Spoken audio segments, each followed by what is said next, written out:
એટલે આ કાયાનો કોઈ ભરોસો નથી.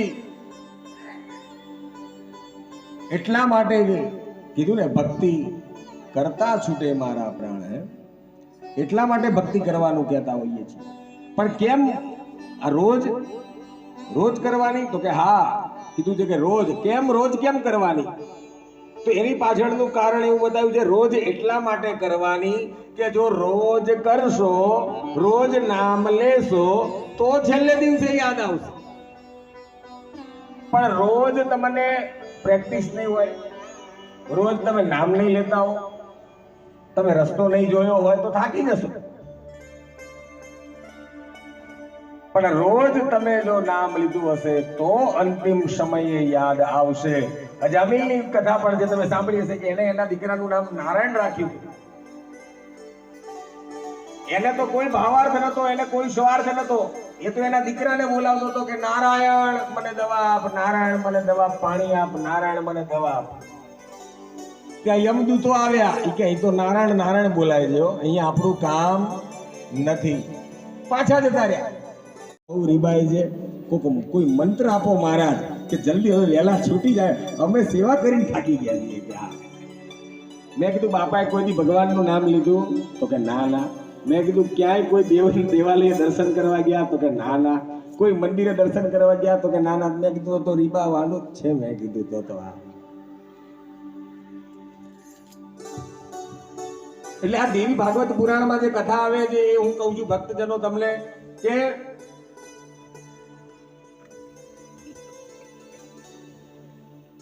આપણે કાગવાસ નાખીએ, ખબર છે ને? કાગવાસ. એક મરેલું કૂતરું પડેલું હતું અને કાગડો ત્યાં ચાંચ મારતો હતો, ખાતો હતો. તો જેવો કાગડો એના પગ ત્યાં તો તરત જ એક મહાત્માજી ત્યાંથી નીકળતા હતા. એટલે કાગડાને કહે છે કે હે શ્વાન, તું એનો પગ ખાઈશ નહીં. એ પગ ક્યારેય કોઈ મંદિરમાં ગયા નથી, એ પગ ખાવાને લાયક નથી. ત્યાં તો કાગડો તરત જ એ કૂતરાના આમ કપાળ બાજુ ગયો, ઉડતો ઉડતો તરત જ આમ પાંખ કરી. તો મહાત્માજી કહે છે કે હે શ્વાન, તું તો ક્યારેય ભગવાનનું નામ બોલ્યો નથી, એટલા માટે તારા ઉપર કાગડાના મોઢામાં રામ હોય. આપણે કહેવત છે ને કે કાગડાના મોઢામાં રામ ન આવે. જો રોજ લઈએ તો અંત દેવે દેખજે ગુરુ યાદૃશોષી ભાવના સિદ્ધિર ભવતિ તાદૃશઃ. મંત્ર કરતો થાંભલા, નગર પગ થોડા કહેવાય હે, નગર તો થાંભલા કહેવાય. હા જે પગમાં આપણે જો જાત્રા ન કરી શકીએ. આંખ આપી છે તો દેવાલય મંદિરના દર્શન કરવા જોઈએ, નહીં તો કોડિયા કહેવાય. આંખ થોડી કહેવાય.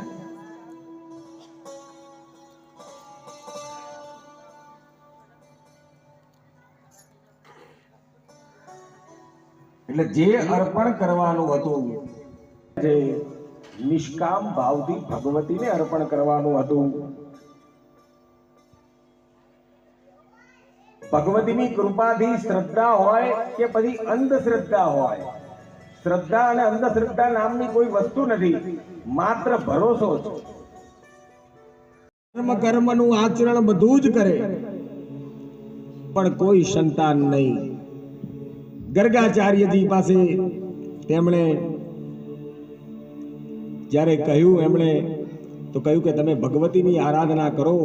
ત્યારે ભગવતીની આરાધના કરી અને ભગવતીની આરાધના કરીને તેને સુંદર એવો દીકરો જન્મ્યો.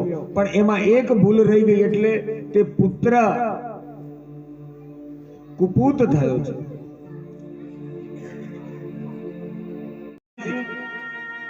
લાલન છે, પાલન છે, પોષણ છે, રસ છે, રૂપ છે, ગંધ છે.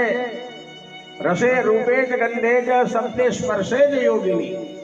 હે ભગવતી આપના વિના તો મને રસ કેમ મળે? હે માં આપના વિના મને રૂપ કેમ મળે? ગંધ આ શરીર કોણ આપે? આનું આ દેખભાલ કોણ કરે? એટલે જે ઘરમાં યત્ર નારીસ્ત પૂજ્યતે રમ્યન્તે તત્ર દેવતા, જ્યાં ભગવતીની આરાધના પૂજન થાય છે ત્યાં આગળ 33 કોટી પ્રકારના દેવતાઓ પણ રમવા આવે છે.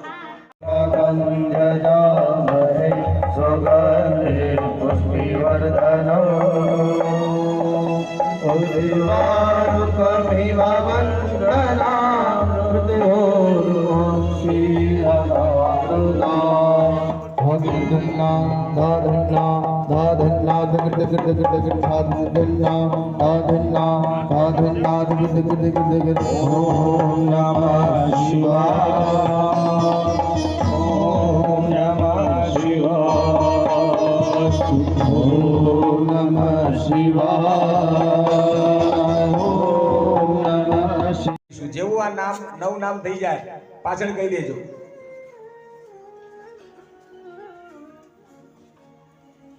તૃતીયમ ચંદ્ર ઘંટેતી, ચંદ્રની કેટલી કળા હોય છે? 16 કળા હોય છે. 16 શણગાર હોય છે, 16 સંસ્કાર હોય છે, 16 તિથિ હોય, 16 શ્રાદ્ધ હોય, વધારે હોય નહીં. 16 માતૃકાઓ છે, 16 શ્રાદ્ધ હોય, 16 તિથિ છે. એકમ થી પૂનમ અને અમાસ ઉષ્માંડ માતા. હવે 16 શણગાર ક્યારે કરે ખબર છે? 16 શણગાર ક્યારે કરે? જ્યારે એના લગ્ન હોય ત્યારે 16 શણગાર થાય.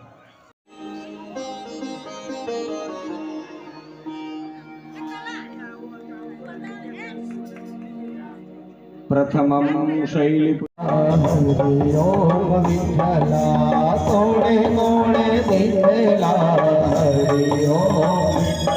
સૌ ભક્તજનો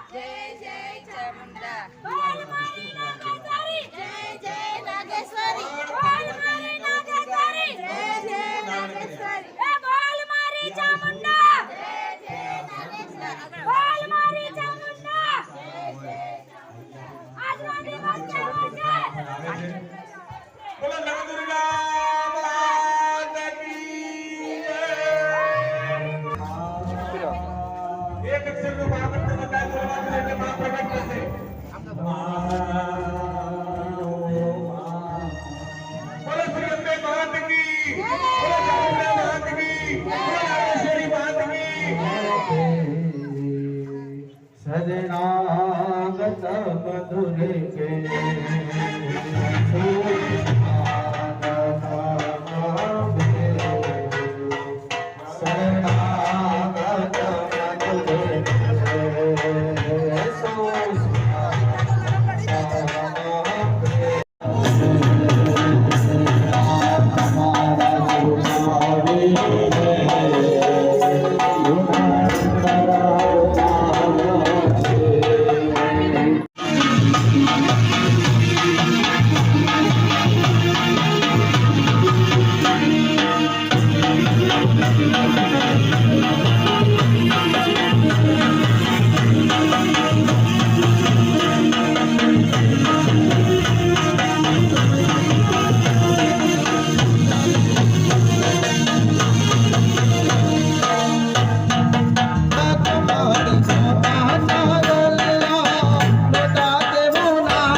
Thank you.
માં ભગવતી ચેહર માતાના ભુવાજી આપણા આંગણે પધાર્યા છે તો આપણી જગ્યા પણ પવિત્ર પાવન થઈ અને દેવી ભાગવત જ્ઞાન પુરાણ યજ્ઞની અંદર જ્યારે ચેહર માતાના ભુવાજી ભીખાભાઈ ભુવાજી આપણે ત્યાં પધાર્યા હોય તો આપણે તાળી પાડી એમનું ભવ્ય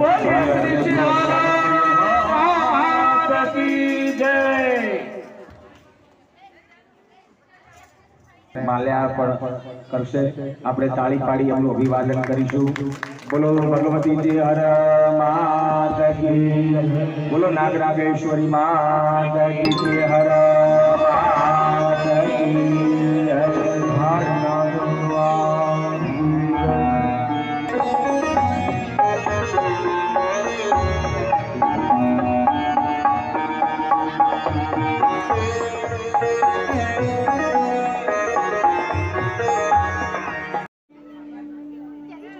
માં ચેહર માતા આપણા સૌની મનોકામના પૂરી કરે ભગવતી ચામુંડા માતા આપણા સૌની મનોકામના પૂરી કરે